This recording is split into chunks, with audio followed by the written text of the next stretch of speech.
Bismillahirrahmanirrahim. Assalamualaikum warahmatullahi wabarakatuh.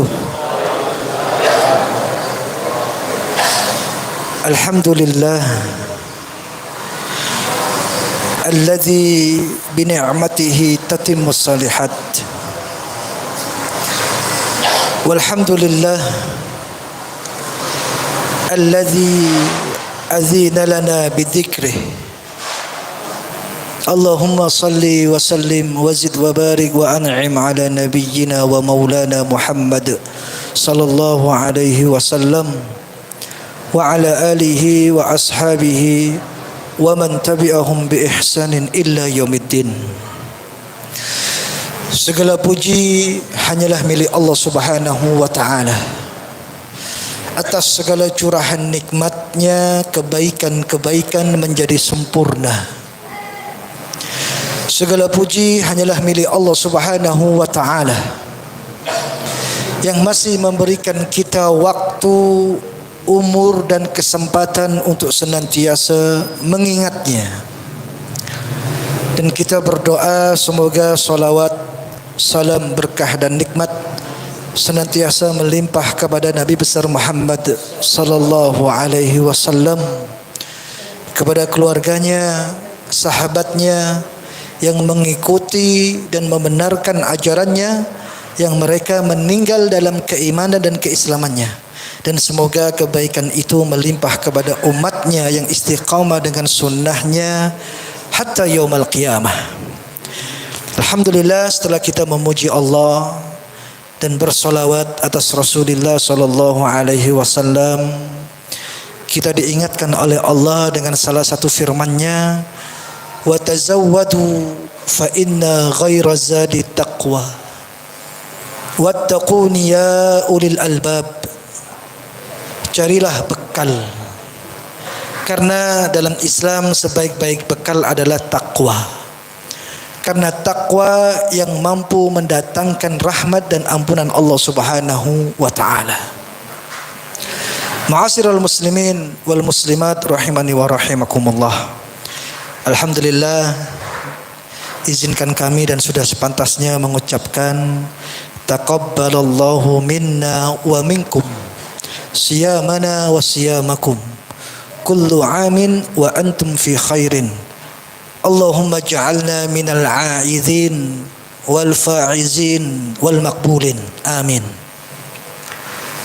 Alhamdulillah, tidak terasa Allah masih memberikan kita kesempatan hidup untuk menikmati dunia yang fana ini. Artinya bagaimana kita memanfaatkan waktu di sisa umur yang telah ditentukan oleh Allah Subhanahu wa taala. Alhamdulillah, tak terasa detik demi detik berganti menjadi menit. Berjalannya waktu, menit berganti menjadi jam. Jam berubah mengganti hari. Hari berubah menjadi bulan dan seterusnya.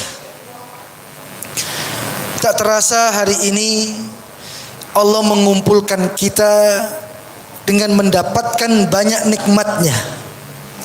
Nikmat yang pertama, Allah mampukan kita untuk menyelesaikan ibadah di bulan Ramadan. Alhamdulillah. Seandainya kita mau nengok ke belakang, Ramadan itu masih kelihatan, belum sepenuhnya meninggalkan kita, asar atau bekas-bekasnya. Sekalipun kenikmatan itu Allah satukan kepada kita sehingga kita mampu melampaui keberkahan, peningkatan amal dan takwa di bulan Syawal. Sehingga kenikmatan-kenikmatan ini tidak terasa kita dapatkan, sehingga kita menjadi hamba yang sempurna insyaallah di sisi Allah Subhanahu wa taala. Saya akan mengingatkan diri saya sendiri juga kepada jamaah. Apa yang sudah kita lakukan di bulan Ramadan? Kita berjuang, berkorban dengan tenaga, dengan fikiran, berpacu dengan waktu untuk menyelesaikan perintah-perintah Allah Subhanahu wa taala. Sehingga di bulan itu kita memperbanyak ibadah sebanyak-banyaknya. Cukup 1 bulan Allah membiasakan kita untuk melakukan ketaatan dan keimanan. Cukup 1 bulan, tidak lebih 1 bulan. Karena Al-Quran mengatakan ayyami ma'dudat, harinya, waktunya telah ditentukan oleh Allah Subhanahu wa taala, di mana 30 hari kita berpuasa. Allah melakukan pembiasaan dalam rutinitas kita. Setiap hari kita bangun jam 2:30 pagi. Setiap malam kita melakukan sholat yang jumlah rakaatnya banyak, 11 sampai 23 rakaat. Yang setiap waktu lisan kita membaca Al-Quran. Bahkan banyak di antara mereka yang menghatamkannya di bulan-bulan itu atau di bulan Ramadan itu. Tapi kita berharap ibadah yang kita lakukan di bulan Ramadan memberikan kebaikan kepada diri kita. Bukan berarti Ramadan pergi, ibadah pergi. Bukan berarti Ramadan pergi, ibadah selesai. Tidak. Makanya dikatakan kun rabbaniyan, jadilah hamba Allah yang sebenarnya. Bagaimana menjadi hamba Allah yang sebenarnya? Allah Subhanahu wa taala berfirman dalam Al-Qur'an, wa'bud rabbaka hatta ya'tiyakal yaqin. Tunduklah, mengabdilah, sembahlah Allah. Sampai kapan? Hatta ya'tiyakal yaqin, sampai datang ajal menjemput kita. Jadi ibadah itu bukan eventual saja di bulan Ramadan. Kalau Anda menganggap orang yang paling saleh di bulan Ramadan, ada orang yang lebih saleh daripada kita. Kalau Anda menganggap orang yang paling alim di bulan Ramadan, ada orang yang lebih alim daripada kita. Karena memang bulan Ramadan itu membangun orang untuk ibadah. Jadi jangan kaget kalau semua orang di bulan Ramadan itu soleh. Memang itu saat-saatnya mereka mendekat kepada Allah. Tapi pertanyaannya, 11 bulan ke depan kita ini mau apa gitu loh. Kalau dalam Islam hitungan bulan ada 12. Ketika Ramadan kita sisahkan, 11 bulan ini kita mau apa? Dan mau kemana? Itu pertanyaan. Cukup 1 bulan ini menjadikan kita orang baik dalam menapaki kehidupan pada 11 bulan ke depan. Sehingga kita menjadi hamba Allah yang sebenarnya. Maka kun rabbaniyan wala takun ramadhaniyan. Jangan menjadi hamba Allah hanya ibadah di bulan Ramadan saja. Makanya Rasulullah SAW dengan perginya bulan Ramadan itu musibah. Tuh, kok bisa Pak Ustadz? Ramadan pergi kok dikatakan musibah? Iya. Karena kebanyakan umat ini meninggalkan ibadah selepas perginya bulan Ramadan. Makanya dikatakan idza kana akhirun lailah min Ramadan bakatis samawati wal ardi wal malaika. Jika telah datang akhir malam di bulan Ramadan, artinya besok sudah Syawal. Di akhir malam bulan Ramadan, di 10 hari terakhirnya, yang kita bingung incing-incingan bulan itu loh Pak, kapan Syawal ini ya, sampai nunggu sidang isbat, meyakinkan diri kapan sholat Idul Fitri.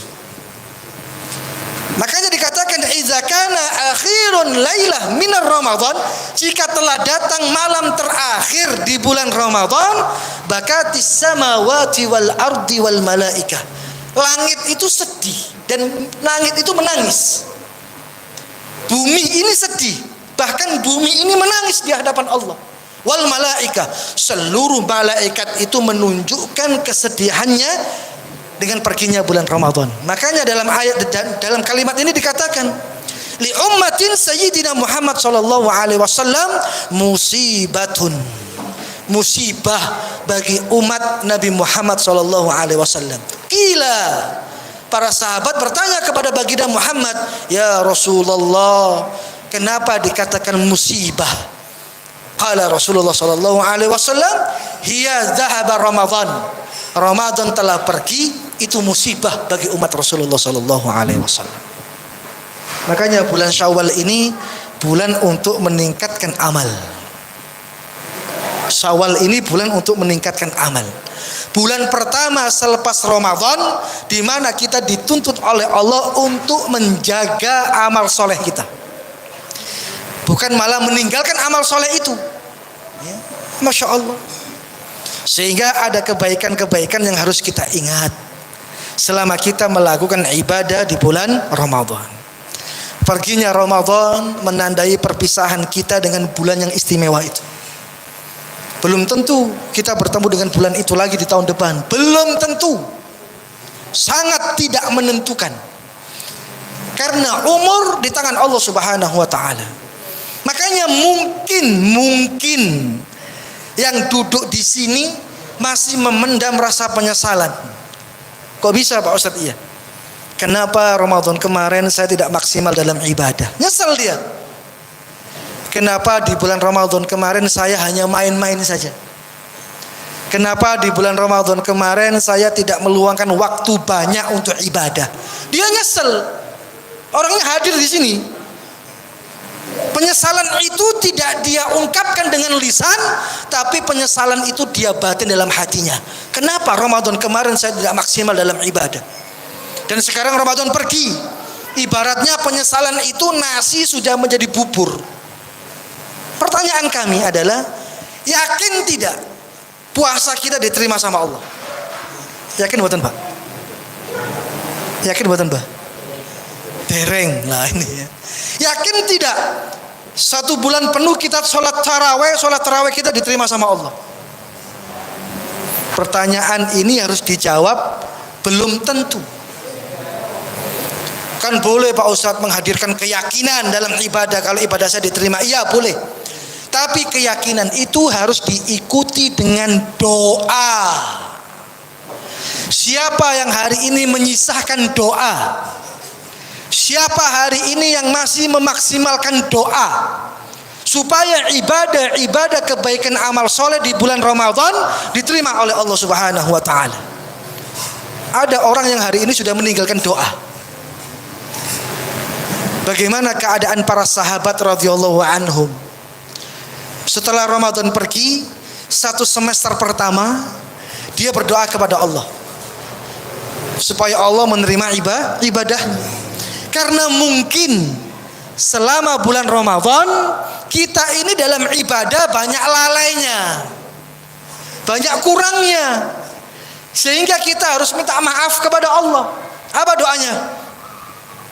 Allahumma innaka afuwun karim tuhibbul afwa fa'fu anna.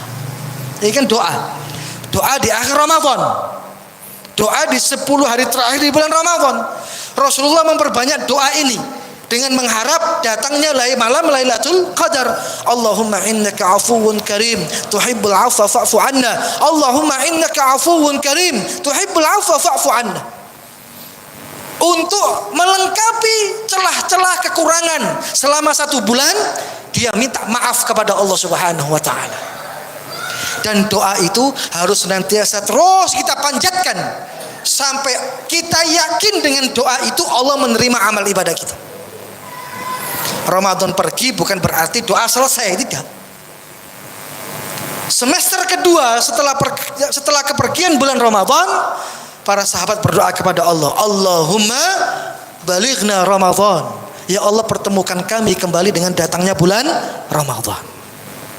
Jadi Ramadan ini bulan yang teramat istimewa, yaitu bulan yang penuh dengan kasih sayang Allah Subhanahu wa taala. Bahkan sampai dikatakan syahrul maghfirah, bulan ampunan. Syahrun itqun minan nar, bulan di mana hamba dijauhkan dari api neraka Allah Subhanahu wa taala. Saya tanya sama jamaah, apa yang diharapkan hamba Allah dengan datangnya bulan Ramadan? Apa? Apa yang kita harapkan dengan datangnya bulan Ramadan? Apa? Kenapa Pak? Ampunan yang diharapkan dengan datangnya bulan Ramadan tidak lain adalah ampunan, maghfirah. Ramadan itu tidak banyak-banyakan hatam Al-Quran. Ramadan itu tidak banyak-banyakan lama-lamaan sholat. Sekalipun sholat lama itu anjuran di bulan Ramadan. Banyak-banyak membaca Al-Quran juga anjuran di bulan Ramadan. Tapi Ramadan yang sebenarnya adalah hendaknya seseorang mengharapkan ampunan Allah Subhanahu wa taala. Bisa jadi ada orang yang hatam 10 kali di bulan Ramadan tapi tidak mendapatkan ampunan Allah Subhanahu wa taala. Bisa jadi ada orang yang tidak hatam Al-Quran di bulan Ramadan, ternyata Allah ampuni dosa-dosanya. Jadi Ramadan itu intinya adalah kita mendapatkan ampunan Allah Subhanahu wa taala. Makanya ciri ibadah itu diterima oleh Allah kalau diikat dengan istiqomah. Istiqomah itu adalah berkah. Tidak semua orang bisa mengamalkan dan bisa melakukannya kecuali yang dipilih oleh Allah Subhanahu wa taala. Buktinya nyata. Sekarang banyak orang yang sudah meninggalkan masjidnya. Yang kemarin mereka memenuhi saf dalam sholat tarawehnya. Sekarang banyak orang di sekitar kita yang sudah meninggalkan masjidnya. Yang kemarin mereka memenuhi sholat wajib di dalamnya. Pertanyaan saya, kemana mereka sekarang? Kemana mereka sekarang?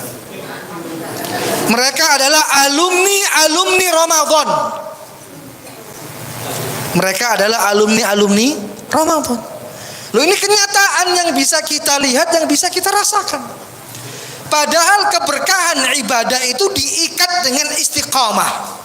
Alhamdulillah, kalau kita masih mampu membuka hati kita, melangkahkan kaki kita mendatangi panggilan Allah Subhanahu wa taala. Alhamdulillah. Saya sudah familiar melihat wajah-wajah Anda ini Pak di sini. Ya. Ramadan, sebelum Ramadan, setelah Ramadan. Yang istiqomah ya hanya ini aja itu. Alhamdulillah ya. Ya. Semoga Allah karuniakan husnul khatimah. Insya Allah pertahankan. Ini enggak mudah. Orang yang sudah istiqamah itu orang yang sudah terikat dengan hidayah, insya Allah. Ya. Alama hadakum wa la'allakum tashkurun, kata Allah. Kalian itu bisa istiqamah karena hidayah Allah Subhanahu wa taala. Dengan keistiqamahan itu kalian dituntut ibadah supaya kalian bersyukur. Makanya Allah katakan dalam surat An-Nur, walaula fadlullahi alaikum wa rahmatuh. Enggak ada orang baik di dunia ini, Pak, kalau bukan karena rahmat Allah Subhanahu wa taala. Boten wonten tiang sae di dunia ini kalau bukan pertolongan Allah Subhanahu wa taala. Tidak ada orang benar di dunia ini kalau bukan karena rahmat dan pertolongan Allah Subhanahu wa taala. Anda datang ke masjid bukan karena Anda hebat, karena Allah. Anda bisa memenuhi soft awal dalam sholat bukan karena Anda mampu, bukan karena Anda hebat, karena Allah. Hari ini Anda masih bisa istiqamah membaca Al-Quran bukan karena Anda hebat, itu karena Allah. Semua kita bisa menjadi baik karena Allah. Makanya kebaikan itu harus kita manfaatkan. Makanya dikatakan alamatun qubuli ta'ah antu shala bi ta'atin ba'daha. Syarat atau ciri-ciri diterimanya amal ketaatan oleh Allah kalau dia setelah taat melakukan ketaatan selanjutnya. Nah ini makanya ada ayatnya fa iza faraqta fansab. Kalau kita sudah menyelesaikan satu pekerjaan, pindah kepada pekerjaan yang lain. Jangan berhenti. Ya, jangan berhenti, langsung pindah. Karena kita berpacu dengan kematian. Fa idza faraqta fansab. Makanya alamatun qubuli ta'ah, ciri diterimanya amal seseorang oleh Allah antu sholat bi ta'atin ba'daha. kalau dia mampu istiqomah untuk melakukan ketaatan-ketaatan yang lain. Nah ini. Paham maksud saya Pak ya? Wa alamatun raddaha antu shala bi ma'siyatin. Ciri amal itu ditolak sama Allah.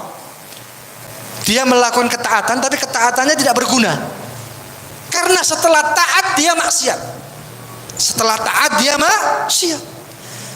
Makanya kita tidak suudzon kepada mereka alumni Ramadan.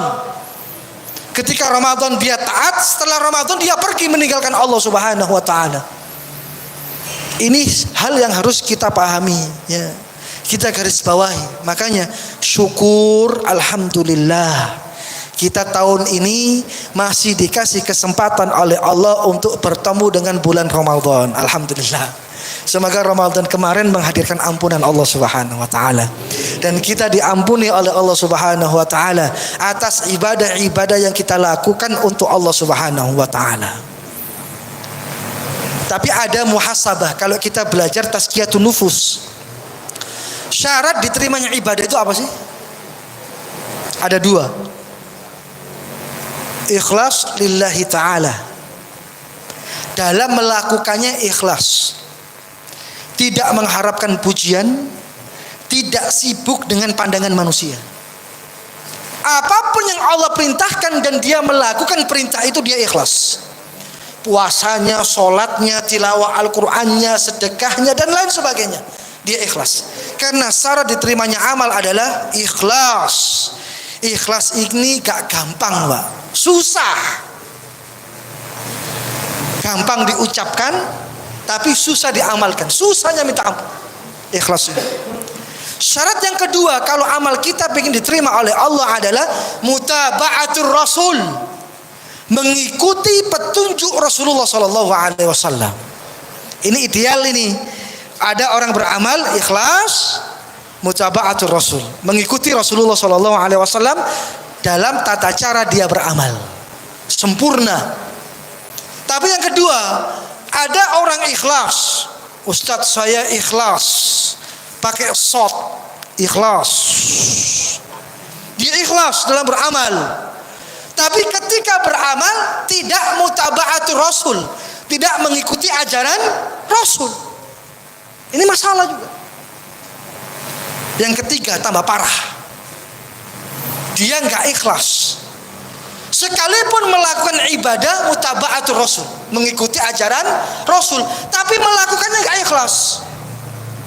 Lah, dari 3 hal ini kita yang mana kira-kira Pak? Coba dijawab. Yang mana kira-kira kita ini? Yang pertama, yang kedua, atau yang ketiga? Yang pertama. Masya Allah. Semoga yang pertama. Ikhlas mengikuti Rasulullah Sallallahu Alaihi Wasallam. Tapi tidak menutup kemungkinan kita bisa yang kedua, kita bisa yang ketiga. Jangan sampai yang ketiga nggak ikhlas sekalipun mengikuti Rasulullah SAW. Kita yang mana? Wallahu ta'ala alam, nggak tahu. Hanya kita yang bisa menjawabnya. Karena kita pelaku ibadah. Oke lah, kita pasang standar yang pertama. Kita ikhlas, kita mengikuti petunjuk Rasulullah SAW. Tapi jangan sombong dulu.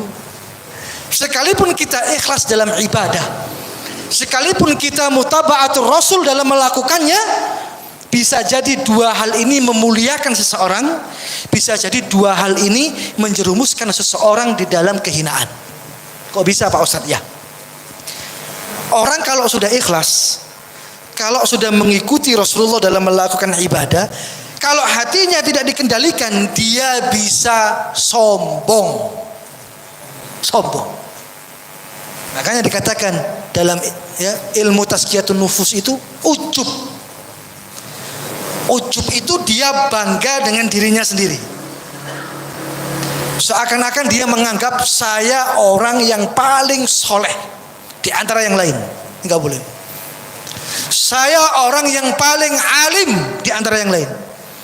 Saya ini orang yang paling baik di antara yang lain. Ini sombong ini. Ya. Sekalipun definisi sombong sama ujub beda. Ya. Kalau sombong itu apa sih? Batarul haq wa khamtun nas. Sombong ini menolak kebenaran. Wis kebenaran ditolak semuanya. Wa khamtun nas, meremehkan manusia. Ciri-ciri orang sombong itu gampang Pak dideteksi, gampang. Menolak kebenaran, seneng remehno manusia. Di mana dia meremehkan, dia menganggap seakan-akan dia yang paling baik. Makanya tidak heran, mungkin ada orang hari ini menganggap saya puasanya yang paling baik di antara orang-orang lain yang berpuasa. Saya ibadahnya yang paling khusyuk di antara orang-orang lain yang ibadah. Ini gak boleh.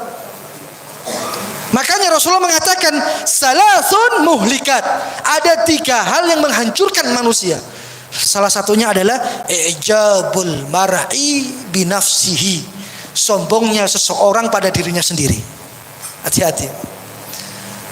Dan ciri yang paling mendasar orang sombong itu orang yang gak mau berdoa sama Allah. Orang yang gak mau berdoa sama Allah, cukup dia dikatakan sombong. Karena doa merupakan keharusan bagi hamba dan umat Rasulullah Sallallahu Alaihi Wasallam. Marilah kita bersyukur Allah kasih kita kesempatan untuk melakukan Ramadan. Allah kasih kesempatan hari ini, tahun ini bagi kita semua untuk merayakan kemenangan, yaitu dengan datangnya hari raya Idul Fitri. Anda bertemu dengan sanak saudara yang jauh, yang merantau, merapat dan mendekat kepada kita. Kan gitu Pak ya. Sekarang mereka kembali beraktivitas dengan rutinitasnya. Nanti setahun lagi balik lagi. Makanya ada tradisi mudik. Anda berkumpul dengan anak cucu dan lain sebagainya. Anda merasakan kebahagiaan di saat-saat itu. Paling tidak kebahagiaan itu kita ikat dengan ibadah gitu loh. Alhamdulillah Allah kasih kita rahmat dan kebenaran itu. Makanya saya sampaikan, gak boleh sombong Pak, gak boleh sombong dengan ibadah yang sudah kita lakukan. Kenapa kita di akhir Ramadan, di malam terakhirnya kita diperintahkan bertakbir? Kenapa? Yang kita kenal dengan takbiran. Ya. Makanya Allah katakan, walitukabbirullaha ala ma hadakum wa la'allakum tashkurun. Ya.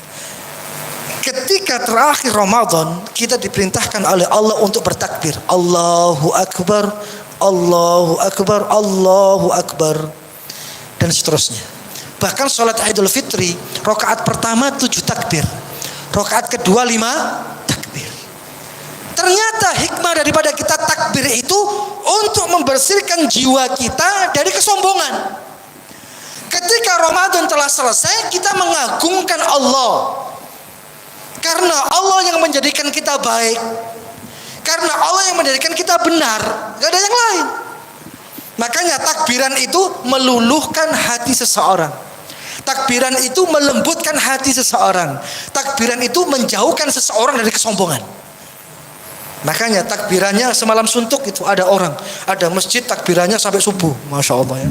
Saking senangnya, saking semangatnya itu Pak. Masya Allah. Bahkan disyariatkan menuju lapangan untuk sholat id pun juga bertakbir, supaya hati ini terkondisikan. Jangan sombong, jangan sombong, jangan sombong. Tawadhu, tawadhu, tawadhu. Ya gitu bahasanya lah. Kalau itu merupakan seruan yang hadir dalam telinga-telinga kita. Dan sampai hari ini terjaga ketawaduan itu. Sudah. Apa yang kita lakukan, hisabuhu ala Allah. Hisabnya atas Allah Subhanahu wa ta'ala. Ya. Jamaah sekalian rahimani wa rahimakumullah, waktunya kita bermuhasabah. Waktunya kita bermuhasabah. Ramadan kemarin kita itu tutup buku. Ya. Ramadan kemarin kita tutup buku. Kita mengevaluasi apakah yang kita lakukan di bulan Ramadan itu menghasilkan atau malah merugikan. Siapa yang tahu jawabannya? Ya kita sendiri. Kita sudah tutup buku, kita evaluasi. Apakah Ramadan menghasilkan? Apakah Ramadan merugikan? Apakah Ramadan banyak target-target yang kita targetkan lepas begitu saja? Kita tidak mengamalkan. Mungkin masih banyak amal-amal soleh yang tidak kita lakukan, bahkan kita mengabaikan. Dia sedih sekarang. Saya ibaratkan, kalau Anda pedagang, kalau Anda pebisnis, kalau Anda pengusaha, kan ada tutup buku itu Pak ya. Tutup buku itu ngitung modal, ngitung keuntungan. Itu kalau orang dagang ya. Anda kalau pedagang mesti ada tutup buku itu ya. Dia hitung modal saya sekian, ketika tutup buku modal saya balik dan malah beruntung atau tidak. Kalau modalnya balik dan modal itu berkembang, dia untung dalam usahanya. Dari mana dia tahu? Dari hitung-hitungan tutup bukunya. Dia hitung dari awal hari sampai akhirnya. Dia bahagia. Tapi juga gak sedikit orang tutup buku, ketika hitung-hitungan modalnya gak balik Pak. Tekor. Malah kerugian yang dia dapatkan. Setelah dia evaluasi, apa masalahnya? Saya sudah melakukan pemasaran yang baik. Saya sudah pasang iklan di setiap sosial media. Saya sudah mendatangkan banyak orang untuk memasarkan produk saya. Kenapa ketika tutup buku modal saya nggak balik, malah saya rugi? Saya tanya sama Anda, keadaan orang seperti ini, bagaimana dirinya? Stres Pak. Stres. Bisa jadi gila dia. Bisa jadi gila. Stres modalnya nggak balik. Stres diliputi dengan hutang. Modal nggak balik, utangnya gede. Ketika tutup buku. Loh ini urusan dunia ini. Urusan dunia. Sebatas dia menanam modal, modalnya nggak balik karena dia usahanya gagal, dia sedih. Dia galau, dia berpikir panjang, mengevaluasi mana yang salah. Itu urusan dunia itu. Bagaimana dengan urusan akhirat? Paham saya Pak ya? Kenapa mereka tidak pernah mengevaluasi ibadahnya? Kenapa mereka tidak pernah menghitung amal solehnya? Ketika amal soleh itu pergi, mungkin mereka gak sedih. Mungkin ketika amal soleh itu mereka abaikan, mungkin mereka gak sedih. Seakan-akan akhirat bukan prioritas dalam hidupnya. Ini yang terjadi. Saya ibaratkan hitung-hitungan dunia dengan hitung-hitungan akhirat. Ya. Allah katakan dalam Al-Quran, wabtaghi fima atakallah darul akhirah wala tansa nasibaka minad dunya. Perhatikan pada satu negeri yang dijanjikan oleh Allah dan negeri itu abadi, yaitu akhirat. Carilah akhirat itu. Wala tansa nasibaka minad dunya, tapi jangan lupakan duniamu. Wong Islam itu kudu sugih, Pak. Tapi kekayaan itu harus menjadikan dia takwa. Karena di luar sana banyak orang kaya tapi tidak takwa. Nah, ini maksud daripada ayat itu. Jangan lupakan bagian duniamu, tapi urusilah akhiratmu. Nah, kita muhasabah hari ini. Apakah masih banyak amal soleh yang terlewatkan dalam kehidupan kita? Masyiral muslimin wal muslimat rahimani wa rahimakumullah. Ya. Saya tutup dengan ayat Allah Subhanahu wa taala. Di mana ayat ini cukup mengingatkan kita. Allah Subhanahu wa taala berfirman, "Qad aflaha man zakkaha wa qad khaba man dassaha." Qad aflaha man zakkaha, kata Allah. Sungguh beruntung, sukses dan mendapatkan kemenangan. Siapa mereka itu? Orang-orang yang mau mensucikan dirinya. Mensucikan dirinya dengan ibadah. Makanya ibadah itu enggak terbatas ruang dan waktu. Sepanjang kita hidup, sepanjang hayat masih dikandung badan, kita harus ibadah. Karena ayatnya relevan. Qad aflaha man zakkaha. Beruntung orang-orang yang menghiasi dirinya dengan kebaikan, untuk mensucikan dirinya dari nokta maksiat dan dosa. Juga sebaliknya, wa qad khaba man dassaha. Sungguh celaka dan rugi orang-orang yang mengotori dirinya dengan kemaksiatan dan dosa. Cukup ayat ini mengingatkan kita bahwa esensi daripada ibadah itu harus diikuti dengan istiqamah. Istiqamah. Makanya Imam Hasan Al-Basri dia berdoa, di setiap doanya dia mengatakan, Allahumma rzuqnal istiqamah. Ya Allah, karuniakan kepada diriku keistiqomahan. Istiqomah itu Pak, nggak ada sekolahnya Pak. Nggak ada. Istiqomah itu nggak ada universitinya Ustaz, nggak ada. Istiqomah itu nggak ada kurikulumnya. Istiqomah hanya bisa disampaikan dan harus dimunajatkan, diminta kepada Allah Subhanahu wa taala. Karena istiqomah itu rizkun, rizki. Rizki itu kalau nggak diminta nggak datang. Makanya minta istiqomah kepada Allah Subhanahu wa taala. Semoga sampai akhir hayat kita dilimpahkan keistiqomahan oleh Allah Subhanahu wa taala sehingga kita mampu terus beribadah kepada Allah sampai Allah mewafatkan kita. Marilah kita berdoa kepada Allah, hadirkan kekhusyukan, hadirkan keikhlasan. Semoga Allah Subhanahu wa taala mengijabah kebaikan-kebaikan doa kita yang kita munajatkan kepadanya. Allahumma lakal hamdu anta nurus samawati wal ardi wa ma fihin. Wa lakal hamdu anta malikus samawati wal ardi wa ma fihin. Wa lakal hamdu anta rabbus samawati wal ardi wa ma fihin. Wa lakal hamdu anta qayyumus samawati wal ardi wa ma fihin. Ya Rahman ya Rahim. Allahumma salli ala Muhammad wa ala ali Muhammad kama sallaita ala Ibrahim wa ala ali Ibrahim wa barik ala Muhammad wa ala ali Muhammad kama barakta ala Ibrahim wa ala ali Ibrahim fil alamin innaka Hamidum Majid.